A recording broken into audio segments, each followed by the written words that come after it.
বিসমিল্লাহির রহমানির রহিম। আজকের এই নির্বাচনী জনসভা উপলক্ষে এই নির্বাচনী সভায় উপস্থিত জনাব মির্জা ফখরুল ইসলাম আলমগীর সহ আমার সহকর্মীবৃন্দ এবং আমার সামনে উপস্থিত বিশেষ করে এই ঠাকুরগাঁ জেলার সহ আশেপাশের এলাকার উপস্থিত প্রিয় ভাই ও বোনেরা, আসসালামু আলাইকুম। আসসালামু আলাইকুম। কেমন আছেন আপনারা? মা বোনেরা কেমন আছেন? আলহামদুলিল্লাহ। প্রিয় ভাই বোনেরা, আজ বহু বছর পর এই ঠাকুরগাঁর মাটিতে আমি আবার আসতে পেরেছি, সেজন্য আল্লাহর কাছে হাজার লক্ষ কোটি শুকরিয়া। আপনাদের নিশ্চয়ই মনে আছে, আগে প্রায় প্রতি বছর শীতের সময় আমি এই ঠাকুরগাঁও অঞ্চলে আসতাম, পঞ্চগড় এলাকায় আসতাম, বিভিন্ন গ্রামে যেতাম, উপজেলাগুলোতে যেতাম, পৌরসভাগুলোতে যেতাম। দুস্থ মানুষ, বয়স্ক মুরব্বী যারা আছেন, মা বোনেরা ছিলেন, দুস্থ নারী যারা, তাদের জন্য শীতের সময় গরম কাপড় কম্বল নিয়ে আমরা হাজির হতাম এবং হাজার হাজার মানুষের কাছে চেষ্টা করতাম সেই গরম কাপড় পৌঁছে দিতে, যাতে তারা শীত থেকে নিজেদেরকে রক্ষা করতে পারেন। প্রিয় ভাই বোনেরা, আজ আবারও সেই ঠাকুরগাঁর মাটিতে আমি এসে আপনাদের সামনে দাঁড়িয়েছি। আজ এসেছি আপনাদের সামনে ভিন্ন একটি পরিস্থিতি বা ভিন্ন প্রেক্ষাপটে। প্রিয় ভাই বোনেরা, আগামী 12 তারিখে নির্বাচন, আগামী মাসে, এই মাসের 12 তারিখে নির্বাচন। এই নির্বাচনে বাংলাদেশের মানুষ তাদের যে অধিকার কেড়ে নেওয়া হয়েছিল সেই অধিকারের প্রয়োগ করবে বাংলাদেশের মানুষ। বাংলাদেশের মানুষ গত এক যুগ ধরে তাদের কাছ থেকে যে রাজনৈতিক অধিকার, কথা বলার অধিকার কেড়ে নেওয়া হয়েছিল, সেই অধিকার বাংলাদেশের মানুষ প্রয়োগ করবে। প্রিয় ভাই বোনের, এই মাঠের মধ্যে যে লক্ষ লক্ষ মানুষ আপনারা আজকে উপস্থিত হয়েছেন, এই মঞ্চের পাশে ছোট্ট একটি মঞ্চ আছে যেখানে কয়েকজন মানুষ বসে আছেন। এই মানুষগুলো গত 15 বছরে বিভিন্নভাবে গুম খুম অত্যাচারে নির্যাতন হয়েছে, তাদের স্বজনরা, সেই অত্যাচার নির্যাতিত পরিবারের সদস্যরা বসে আছেন। যেই মানুষগুলো আজ এখানে বসে আছেন, তারা তাদের যে স্বজনদেরকে হারিয়েছেন বিগত এক যুগ ধরে, সেই স্বজনেরা এই বাংলাদেশের মানুষের ভোটের অধিকার প্রতিষ্ঠিত করার জন্য, এই বাংলাদেশের মানুষের কথা বলার অধিকার প্রতিষ্ঠিত করার জন্য নিজেদের জীবনকে উৎসর্গ করেছে। নিজেরা বিভিন্নভাবে অত্যাচারিত হয়েছে, নির্যাতিত হয়েছে। প্রিয় ভাই বোনেরা, আজ বাংলাদেশের মানুষের কাছে, আজ বাংলাদেশের মানুষের সামনে সেই হারিয়ে যাওয়া যে অধিকার, সেই অধিকার প্রয়োগ করার সময় এসেছে। প্রিয় ভাই বোনেরা, 12 তারিখে নির্বাচন হবে। ভাই, এখানে বিজিবি সদস্যবৃন্দ যারা আপনারা হুইসেলিং করছেন, দয়া করে হুইসেলিংটা বন্ধ করে দেন। আপনারা হুইসেলিংটা বন্ধ করে দেন। হ্যাঁ, বসো বসো বসো বসো, কথা শোনো। এই হুইসেলিংটা বন্ধ করে দেন, হুইসেলিংটা বন্ধ করে দেন, হুইসেলিংটা বন্ধ করে দেন, তাহলেই সবাই ধীর স্থির হবে। এই যে প্রিয় ভাই বোনেরা, এই যে মানুষগুলো যারা জীবন দিয়েছে, যারা বিভিন্ন অত্যাচারিত নির্যাতিত হয়েছে, তাদের সেই মূল্যায়নকে কখনো বৃথা দিতে দেওয়া যায় না। এবং এইবারকার নির্বাচন শুধু দেশের জনপ্রতিনিধি নির্বাচিত করার নির্বাচন নয়, এবারকার নির্বাচন হবে আমাদের দেশকে পুনর্গঠন করার নির্বাচন। গত এক যুগ ধরে বাংলাদেশের মানুষ তাদের যেমন রাজনৈতিক অধিকারকে প্রয়োগ করতে পারে নাই, তারা কথা বলার স্বাধীনতা পায় নাই, ঠিক একইভাবে বাংলাদেশের মানুষ তাদের অর্থনৈতিকভাবে প্রতিষ্ঠিত হওয়ার অধিকার থেকে অনেক পিছিয়ে গিয়েছে। দেশে সঠিক পরিমাণের আমাদের তরুণদের, যুবকদের যে কর্মসংস্থানের ব্যবস্থা হওয়ার দরকার ছিল, সেই ব্যবস্থা হয়নি। দেশের নারীদের, মা বোনদেরকে মূল্যায়ন করার জন্য তাদের যেই স্বাবলম্বী করে গড়ে তোলার কথা ছিল, সেইটি হয় নাই। দেশের যুবকদেরকে প্রশিক্ষণের মাধ্যমে দক্ষ শ্রমিক হিসেবে গড়ে তোলার করা উচিত ছিল, সেই কাজটি হয় নাই। দেশের কৃষকদের অর্থনীতিকে মেরুদণ্ড সহযোগিতা করার জন্য, অর্থনৈতিকভাবে সহযোগিতা করার জন্য যেই সহযোগিতা করা উচিত ছিল সেই কাজটিও করে নাই বিগত স্বৈরাচার সরকার। প্রিয় ভাই বোনেরা, আজ সময় এসেছে আমরা 12 তারিখের নির্বাচনে যেমন জনগণের প্রতিনিধিকে নির্বাচিত করব, একইভাবে আমরা দেশ পুনর্গঠনের কাজে হাত দিব। প্রিয় ভাই বোনেরা, বাংলাদেশের অর্ধেক জনসংখ্যা হচ্ছে নারী। এই নারীকে যদি আমরা আমাদের কর্মের সাথে সম্পৃক্ত করতে না পারি, তাহলে কোনোভাবেই দেশকে এগিয়ে নিয়ে যাওয়া সম্ভব না। সেই জন্যই আপনারা দেখেছেন দেশনেত্রী খালেদা জিয়া যখন দেশ পরিচালনার দায়িত্বে ছিলেন, তখন ইনি বাংলাদেশের মেয়েদের শিক্ষা ব্যবস্থাকে বিনামূল্যে করে দিয়েছিলেন। আজ বাংলাদেশের হাজারো লক্ষ কোটি নারী শিক্ষার আলোয় আলোকিত হয়েছে, কিন্তু এই নারী, এই মা বোনদেরকে আমরা অর্থনৈতিকভাবে স্বাবলম্বী করে গড়ে তুলতে চাই। এবং সেজন্যই আমরা চাই যে এই যে বাংলাদেশের প্রত্যেকটি ঘরে ঘরে গৃহিণী যারা আছেন, যারা ঘরের কর্ত্রী, তাদের কাছে আমরা ফ্যামিলি কার্ড পৌঁছে দিতে চাই, প্রত্যেকটি ঘরে প্রত্যেকটি নারীর কাছে। এই ফ্যামিলি কার্ডের অধিকার হবেন এই দেশের মায়েরা, এই ফ্যামিলি কার্ডের অধিকার হবেন এই দেশের নারীরা। এবং এই ফ্যামিলি কার্ডের মাধ্যমে আমরা প্রত্যেকটি নারীর কাছে তার সংসার যাতে উনি স্বাচ্ছন্দ্যে পরিচালনা করতে পারেন, তার জন্য আমরা একটি প্রতি মাসের সহযোগিতা তার কাছে পৌঁছে দিতে চাই। প্রিয় ভাই বোনেরা, এই ফ্যামিলি কার্ডের মাধ্যমে আমাদের দেশের নারীরা ধীরে ধীরে অর্থনৈতিকভাবে স্বাবলম্বী হয়ে উঠবে। আমরা শুধু নারীদেরকেই সহযোগিতা করতে চাই না, একই সাথে আমরা আমাদের কৃষক ভাইদের পাশেও দাঁড়াতে চাই সহযোগিতার হাত নিয়ে। কৃষক ভাইদের জন্য আমরা কৃষি কার্ড নামে একটি কার্ড সকলের কাছে পৌঁছে দিয়ে দিতে চাই, যেই কার্ডের মাধ্যমে কৃষক ভাইরা সহজে ঋণ গ্রহণ করতে পারবে, যেই কার্ডের মাধ্যমে আমরা কৃষক ভাইদের কাছে সহজেই তাদের কাছে তাদের প্রয়োজনীয় সার, কীটনাশক ঔষধ, ফসলের বীজ আমরা তাদের কাছে পৌঁছে দিতে চাই। প্রিয় ভাই বোনেরা, শুধু এটি নয়, আমরা সিদ্ধান্ত গ্রহণ করছি 12 তারিখের নির্বাচনে বাংলাদেশের মানুষ ধানের শীষকে নির্বাচিত করলে, ধানের শীষের প্রার্থীকে নির্বাচিত করলে সারা বাংলাদেশে 10,000 টাকা পর্যন্ত যে কৃষি ঋণ আছে, সেই কৃষকদের সেই 10,000 টাকা পর্যন্ত কৃষি ঋণ আমরা মওকুফ করতে চাই। সকল কৃষকের 10,000 টাকা পর্যন্ত কৃষি ঋণ ইনশাল্লাহ আমরা মওকুফ করতে চাই।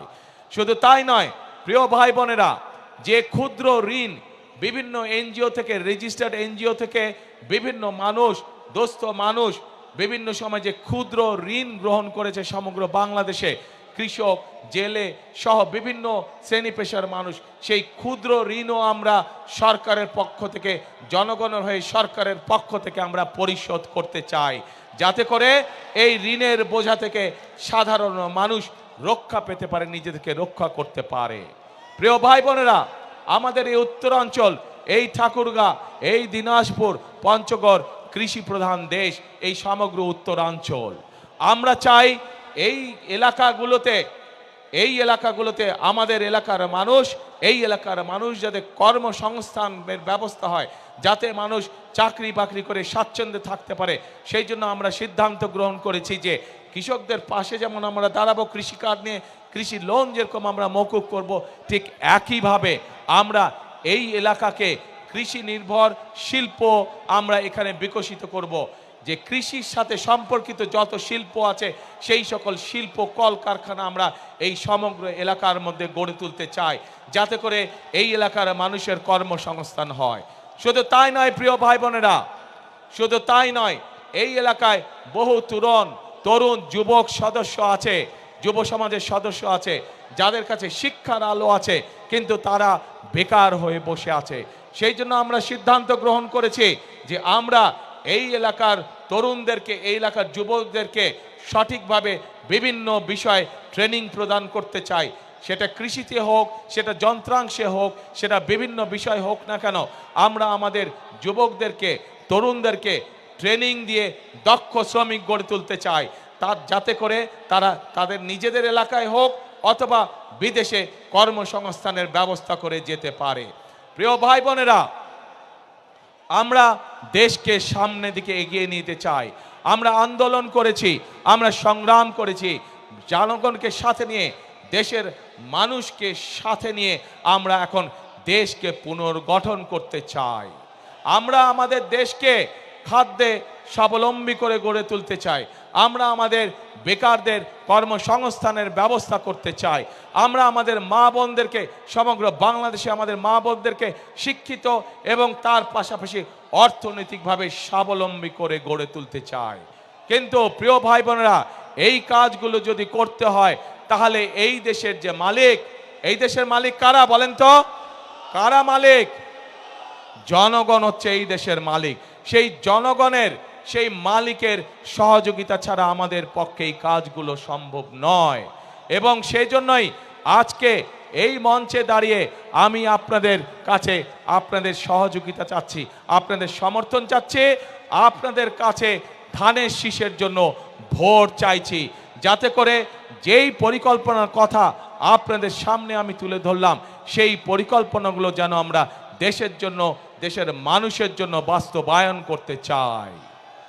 কে ভাইরা, মা বোনেরা, আপনাদের সমর্থন কি আমরা পাচ্ছি ধানের শীষ? ইনশাআল্লাহ। প্রিয় ভাই বোনেরা,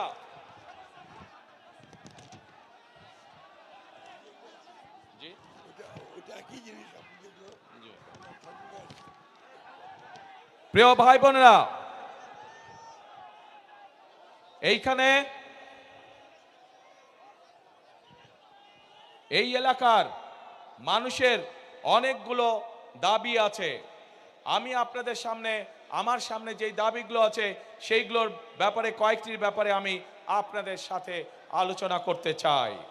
আমরা পঞ্চগড় এবং ঠাকুরগাঁয় যে চিনি কল আছে, যে রেশম কারখানা আছে, পঞ্চগড়ে যে চা শিল্প আছে, এই শিল্পগুলোকে আবার আমরা গড়ে তুলতে চাই, যাতে করে এই এলাকার মানুষ বেকার না থাকে, যাতে করে এই এলাকার মানুষ কর্মসংস্থানের মাধ্যমে হালাল রুজি করে বেঁচে থাকতে পারে। প্রিয় ভাই বোনেরা, আমরা ঠাকুরগাঁয় ক্যাডেট কলেজের একটি দাবি আছে, এই দাবিটি আমরা চেষ্টা করব ইনশাআল্লাহ বাস্তবায়ন করার জন্য। প্রিয়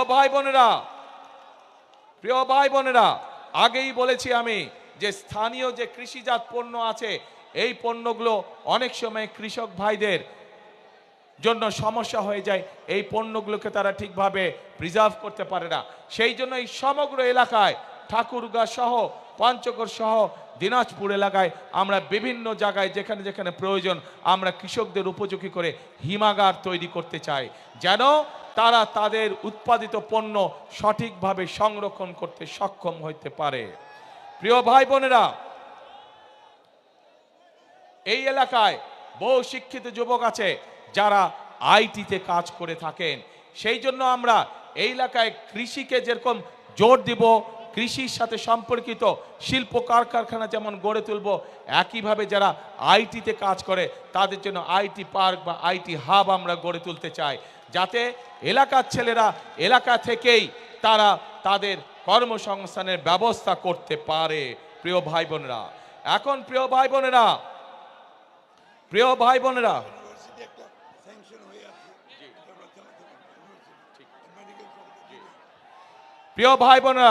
বিগত এক যুগ বেশি সময় ধরে যেই স্বৈরাচার এই দেশের মানুষের কাঁধে বসেছিল, তারা শুধু নিজেদের স্বার্থ দেখেছে, জনগণের স্বার্থ দেখে নাই। সেই জন্যই আমরা দেখেছি বাংলাদেশে, সমগ্র বাংলাদেশে কিভাবে বাংলাদেশের মানুষ, সাধারণ মানুষ চিকিৎসা থেকে বঞ্চিত হয়েছে। প্রিয় ভাই বোনেরা, আমরা বাংলাদেশের মানুষের কাছে গ্রামে গ্রামে, বিশেষ করে মা বোনদের জন্য এবং শিশুদের জন্য চিকিৎসা ব্যবস্থা নিশ্চিত করতে চাই। এবং সে কারণেই আমরা সিদ্ধান্ত গ্রহণ করেছি যে ইনশাআল্লাহ বিএনপি আপনাদের ভোটে আল্লাহর রহমতে সরকার গঠন করলে আমরা হেলথ কেয়ারার নিযুক্ত করব, যাদের দায়িত্ব হবে গ্রামে গ্রামে গিয়ে মা বোনদের এবং শিশুদেরকে ঘরে বসে চিকিৎসা সুবিধা প্রদান করা।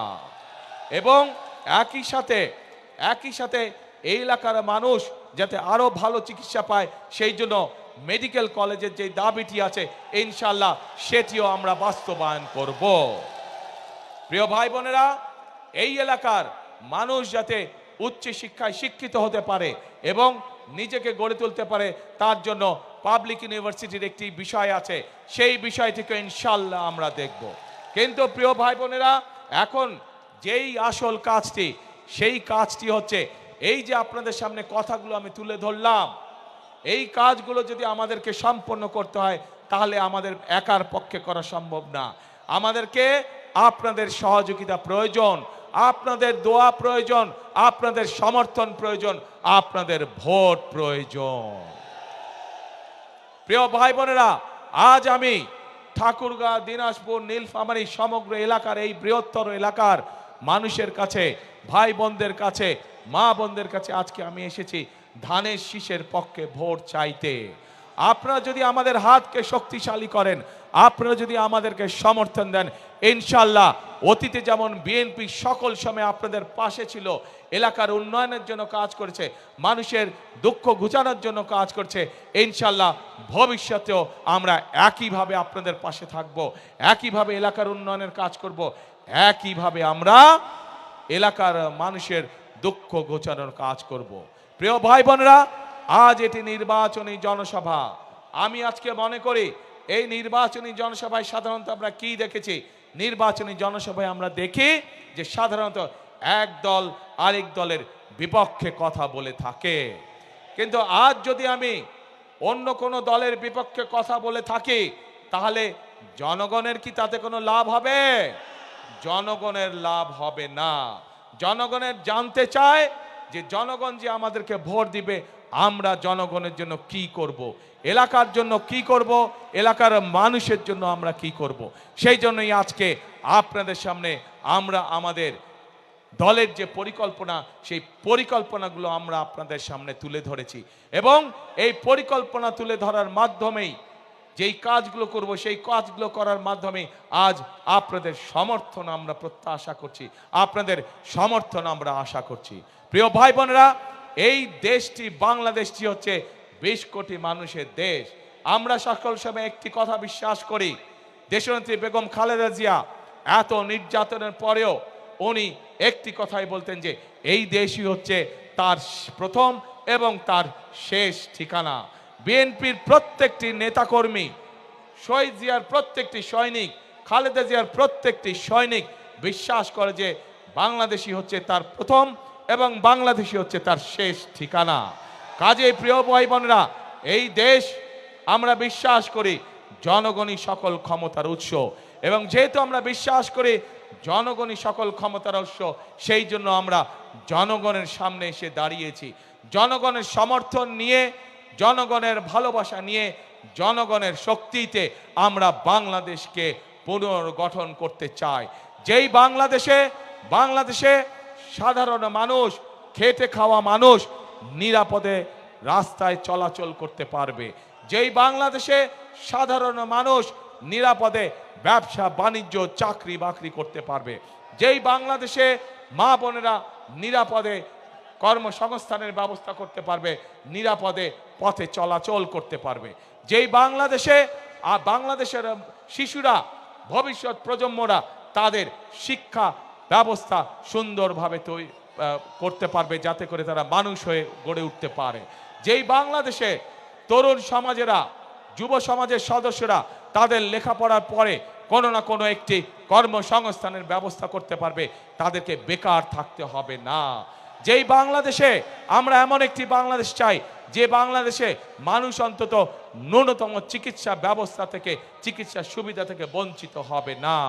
প্রিয় ভাই বোনেরা, এইরকম যদি একটি বাংলাদেশ আমরা গড়ে তুলতে চাই, তাহলে আপনাদের প্রত্যেকটি মানুষের সহযোগিতা আমাদের প্রয়োজন, সমর্থন আমাদের প্রয়োজন। প্রিয় ভাই বোনেরা, আপনারা কি এরকম বাংলাদেশ গড়তে চান? কারা কারা এরকম বাংলাদেশ গড়তে চান? তাহলে প্রিয় ভাই বোনেরা, আমাদের কাজ একটি, কথা একটি, সেই কাজ এবং সেই কথা হলো করব কাজ। কি ভাই, করব কাজ, গড়ব দেশ, সবার আগে বাংলাদেশ। প্রিয় ভাই বোনেরা, আমরা আন্দোলন করেছি, আমরা 71 সালে যুদ্ধ করেছি, আমরা এই দেশকে স্বাধীন করেছি। 2024 সালে আমরা ছাত্র জনতার অভ্যুত্থান দিয়ে এই দেশের স্বাধীনতা রক্ষা করেছি। এখন আমাদেরকে দেশকে গঠন করতে হবে। এখন আমাদের এই দেশকে তৈরি করতে হবে, এই দেশের অর্থনীতিকে, এই দেশের গণতন্ত্রকে আমাদেরকে মজবুত করে গড়ে তুলতে হবে, যাতে এই দেশের মানুষের সামনে একটি নিরাপদ ভবিষ্যৎ তৈরি হতে পারে।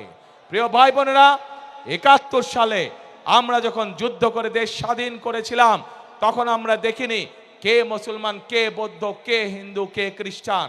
আমরা ২০২৪ সালের গণ অভ্যুত্থানের জন্য যখন রাজপথে সারা বাংলাদেশের মানুষ নেমে এসেছিল স্বৈরাচারের বিরুদ্ধে, আমরা দেখিনি কে মুসলমান, কে হিন্দু, কে বৌদ্ধ, কে খ্রিস্টান। প্রিয় ভাই বোনেরা, এই দেশে হাজার বছর ধরে প্রত্যেকটি ধর্মের মানুষ আমরা শান্তিতে বসবাস করেছি। আগামী হাজার বছরেও আমরা চাই প্রত্যেকটি ধর্মের মানুষ শান্তিতে এই দেশে বসবাস করবে। যে যার যোগ্যতার ভিত্তিতে, যে যার মেধার ভিত্তিতে সামনের দিকে এগিয়ে যাবে। প্রত্যেককে বিচার করা হবে তার যোগ্যতা, তার মেধার ভিত্তিতে, ধর্ম দিয়ে কোনো বিচার করা হবে না তাকে। প্রিয় ভাই বোনেরা, সেই জন্য আসুন সেই রকম একটি বাংলাদেশ যদি গড়ে তুলতে হয়, তাহলে বিএনপি ইনশাল্লাহ আপনাদের পাশে আছে। সেই রকম একটি যদি বাংলাদেশ গড়ে তুলতে হয়, বিএনপিকে বাংলাদেশের জনগণ তাদের পাশে সকল সময় পাবে।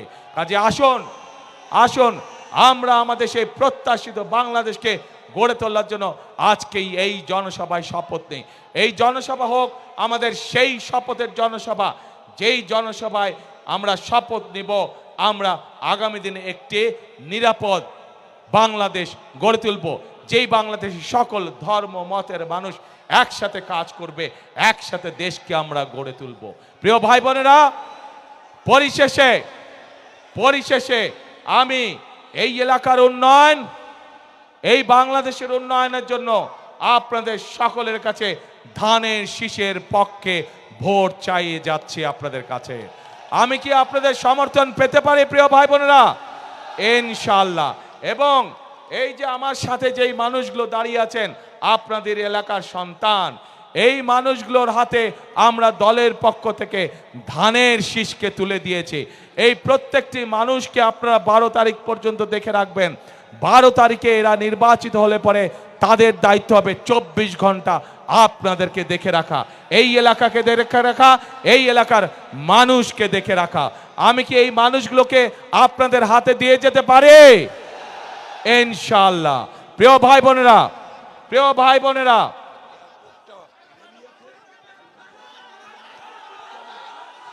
আমাকে মির্জা ফখরুল ইসলাম সাহেব বললেন যে এই এলাকার এয়ারপোর্টটার কাজ অনেক দূর এগিয়ে গিয়েছে।